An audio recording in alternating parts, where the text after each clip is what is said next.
ప్రపంచ శాంతి సభ inaugural summit కు Congress, BJP, BRS,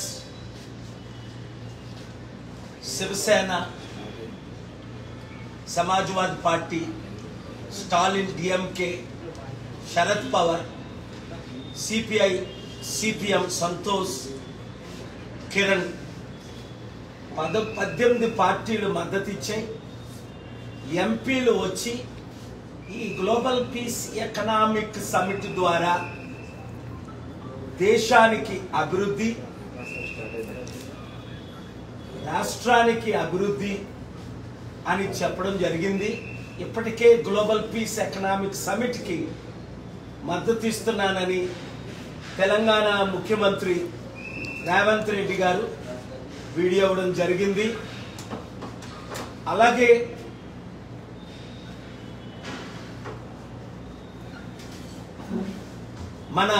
నా మిత్రులు ఆంధ్రప్రదేశ్ ముఖ్యమంత్రులు చంద్రబాబు నాయుడు గారిని కూడా ఇన్వైట్ చేయడం జరిగింది. ఆ లెటర్ మీకు మీడియా గ్రూప్లో పెట్టడం జరుగుతుంది. అక్టోబర్ 2న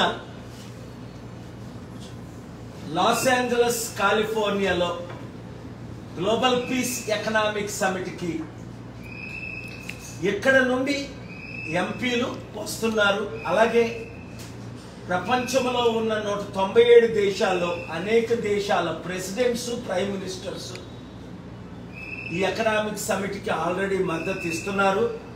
వారు కూడా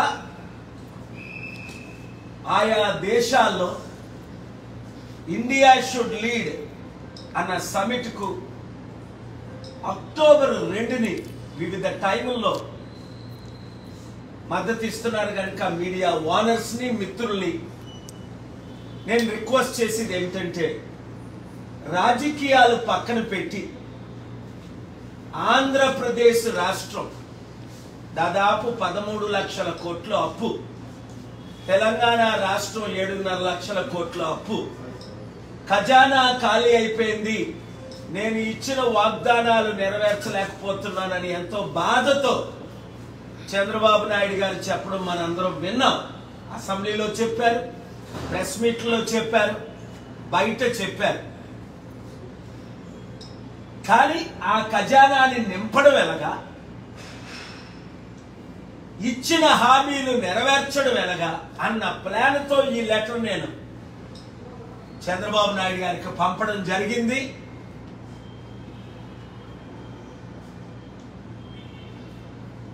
సుప్రీంకోర్టు ఆఫ్ ఇండియా చంద్రశూడ్ గారు ఇచ్చిన నోటేషన్ మనం చూసాం. ఎంతమంది రాజకీయ నాయకులు ఇన్ని కేసుల్లో ఉండి 5-10 సంవత్సరాలు డిలే చేసి అభివృద్ధి చేయలేకపోతున్నారు అని నేను పర్సనల్ గా పార్టీ అండ్ పర్సనల్ ఆర్గ్యుమెంట్స్ చేయడం మీరు విన్నారు.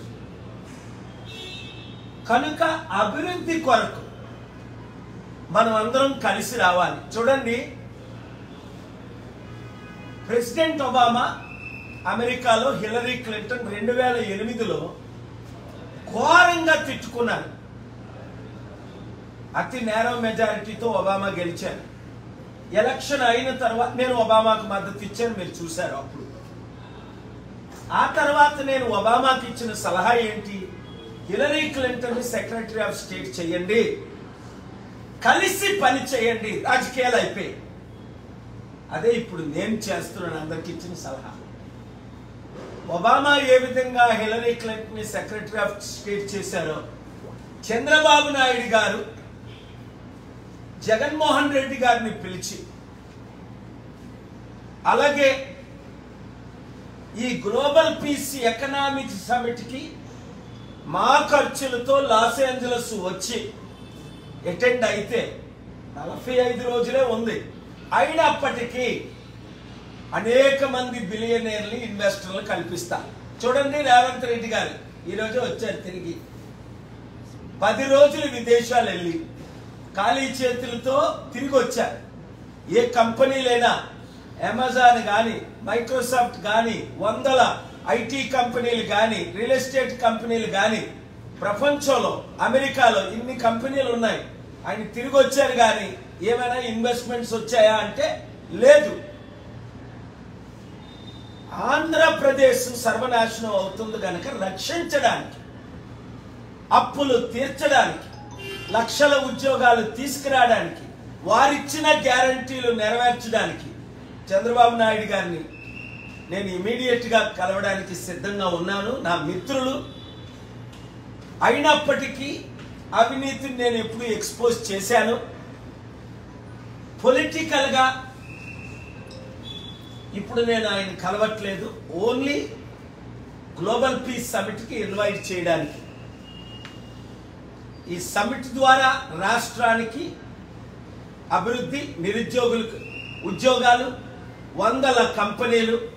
అలాగే నిన్న ఏపీ హైకోర్టు చీఫ్ జస్టిస్ ముందు నేను మెన్షనింగ్ చేసి అయ్యా మాకు స్పెషల్ స్టేటస్ ఇస్తానని అప్పుడు మన్మోహన్ సింగ్ గారు అన్నారు, సోనియా గాంధీ గారు అన్నారు 10 సంవత్సరాల క్రిందట బైఫర్కేషన్ చేసినప్పుడు. అప్పుడు home minister, finance minister former Chidambaram garu అన్నారు. నరేంద్ర మోదీ గారు కూడా 10 సంవత్సరాల క్రిందట వాగ్దానం ఇచ్చారు. ఇది చట్ట ప్రకారం వాగ్దానాన్ని ఫెయిల్ అయ్యారు అని నేను ఏపీ హైకోర్టులో స్పెషల్ స్టేటస్ కేసుకి ప్రిపేర్ చేసి ఫైల్ చేస్తే, doctor Paul you have the fundamental right, నేను ఆర్డర్ అడిగా ముందు ఫైల్ చేసి లెట్ మీ హియర్. లేదు సార్ మీ కోర్టు టైంని వేస్ట్ చేయను అంటే, honourable chief justice no you have the fundamental right. నిన్న ఉదయం 10:30కి కనుక స్పెషల్ స్టేటస్ వస్తే ట్యాక్స్ ఫ్రీ ఇన్కమ్స్ ఇంకా ఎక్కువ వస్తాయి. కనుక దయచేసి మీడియా మిత్రులు, నాకు రాజకీయంగా మీరు మద్దతు ఇవ్వలే, ఎప్పుడూ ఇవ్వలే. 2009లో కంటెస్ట్ చేద్దాం అనుకున్న ఇవ్వలే. 2014లో చంద్రబాబు నాయుడు గారికి, మోదీ గారికి సపోర్ట్ చేసినప్పుడు మీరు బాగా మద్దతు ఇచ్చారు. 2019లో ఇవ్వలా, ఇప్పుడు ఇవ్వలా.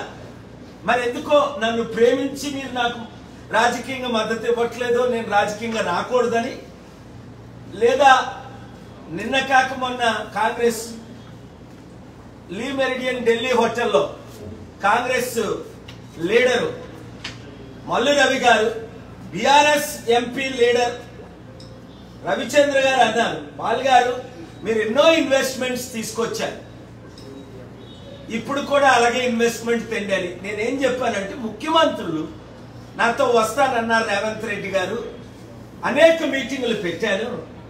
Amazon CEO Jeff Bezos, Elon Musk CEO Warner, Tesla, అనేక కంపెనీలకు ఓనర్. మనం కలుద్దాం, 1 వీక్ ఆస్టిన్ వెళ్దాం, శాన్ అంటోనియో వెళ్దాం, డాలస్ వెళ్దాం, న్యూయార్క్ వెళ్దాం, లాస్ ఏంజలస్ వెళ్దాం, బే ఏరియా వెళ్దాం అని మాట ఇచ్చి జనవరి నుండి ఇప్పుడు వరకు రాలే. ఇప్పుడు ఆయనకు అర్థమైంది ఇంకెన్ని ట్రిప్లు వేసినా రాజకీయ నాయకులు ఎవరు నమ్మట్లేదు. చంద్రబాబు నాయుడు గారు ఇక్కడ కౌన్సిలర్ని కలుస్తున్నాడు. కౌన్సిలర్ అంటే 200 దేశాల్లో 200 అంబాసిడర్లు ఉంటారు, 2000 మంది కౌన్సిలర్స్ డిసైడ్ చేయరు investments. Presidents, prime ministers decide చేస్తారు.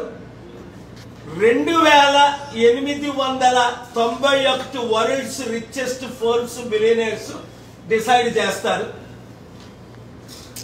Hollywood main actors, directors, producers మద్దతు నాకుంది, మీకు తెలుసు, మీరు చూస్తారు. దీని కొరకు చంద్రబాబు నాయుడు గారు తప్పక రావాలి. అక్టోబర్ 1, 2, 3 తేదీలు నాతో అమెరికాలో ఉండాలని మనవి చేస్తున్నాను. మీడియా ద్వారా డైరెక్ట్ గా ఆయనకి లెటర్ కూడా పంపించాను.